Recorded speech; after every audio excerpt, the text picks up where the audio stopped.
मैं इस वक्त बुलंदशहर के एसएसपी ऑफिस में मौजूद हूं और यहां पर कुछ टीचर्स पहुंचे हुए हैं। इनका कहना है कि कोई अध्यापिका है जो इन्हें झूठे केस में फंसा रही है। आप भी अध्यापक हैं? Yes sir. क्या नाम है आपका? मेरा नाम निखिल गोस्वामी है। आप कहाँ से हैं? मैं सर मथुरा से हूँ, लेकिन राजकीय महिला पॉलिटेक्निक में खुर्जा में मैं एक व्याख्याता विद्युत अभियंत्रण के पद पे कार्यरत हूँ 2 साल से। क्या मामला है? सर मामला ये है कि मैडम ने झूठी एफआईआर दर्ज कराई है मेरे खिलाफ कि मैंने उनके अगेंस्ट में कभी जाति सूचक शब्दों का इस्तेमाल किया है। उन्होंने उस एफआईआर में ये भी मेंशन किया है कि ये मैंने उनके ऊपर जो जाति सूचक शब्द इस्तेमाल किए वो मैंने प्रिंसिपल सर को कभी उन्होंने मौखिक रूप से बताएं, जबकि ऐसा कुछ भी नहीं है। मेरे साथ और भी मैम काम करती है, मैं 2 साल से काम कर रहा हूँ।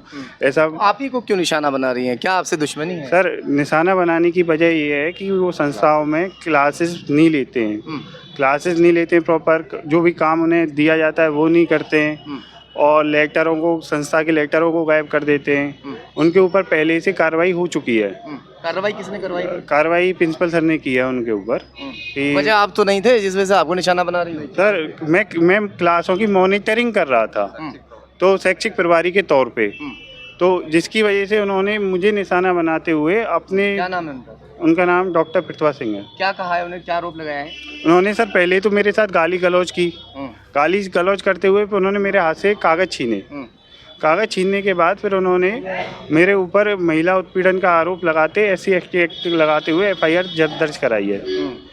जबकि ये बिल्कुल झूठ है, क्योंकि मैं बहुत सारे मेरे साथ जितने भी स्टाफ है मैं इन सबके साथ कर रहा हूँ। स्टाफ आपके साथ काम करता है? मैम क्या नाम है आपका? डॉक्टर प्रियंका सिंह है, मैं लेक्चरर इलेक्ट्रॉनिक्स में हूँ। मैं तकरीबन क्या सच्चाई है मैम इनके उसमें? सर सच्चाई यही है कि उन लोगों के खिलाफ पहले से भी कई मीमो और जांच इशू हो चुके थे। प्रधानाचार्य महोदय ने भी जब कार्रवाई की तो ये एक ब्लैकमेलिंग टाइप का मुद्दा है। इसमें क्या चाह रहे हैं वो कि प्रधानाचार्य महोदय अपने वापस ले लें स्पष्टीकरण।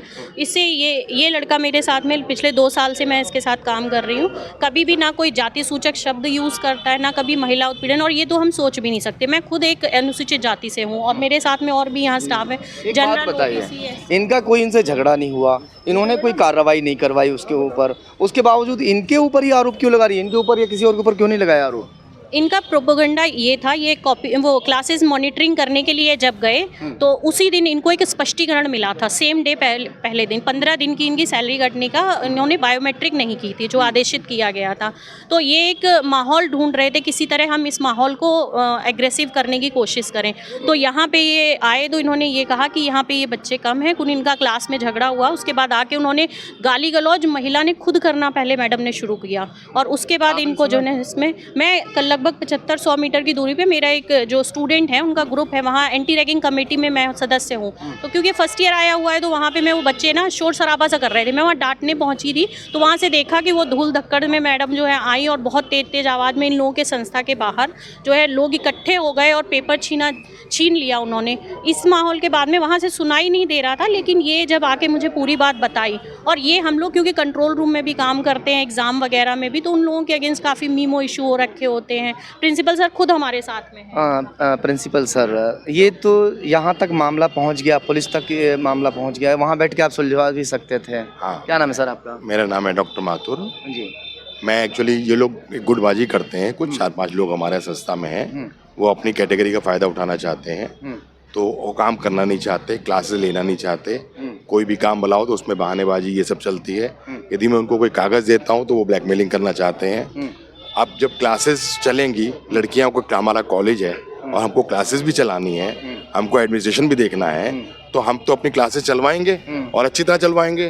तो हमारा जो एकेडमिक ऑफिसर है वो राउंड लेगा कि जाके देखेगा भाई क्लास कौन सी चल रही, कौन सी नहीं चल रही है।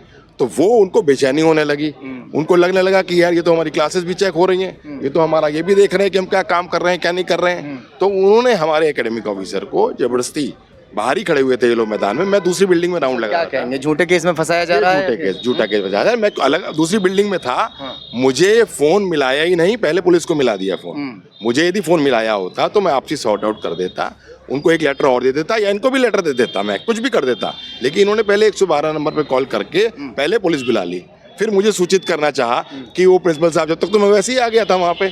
फिर मैंने पूछा वहाँ जो खड़े थे लोग, क्या हुआ? बोले कि नहीं मैडम तो स्कूटी से आई और उन्होंने इनसे तुरंत कागज़ छीना और गाली गलौज करने लगी इनके साथ।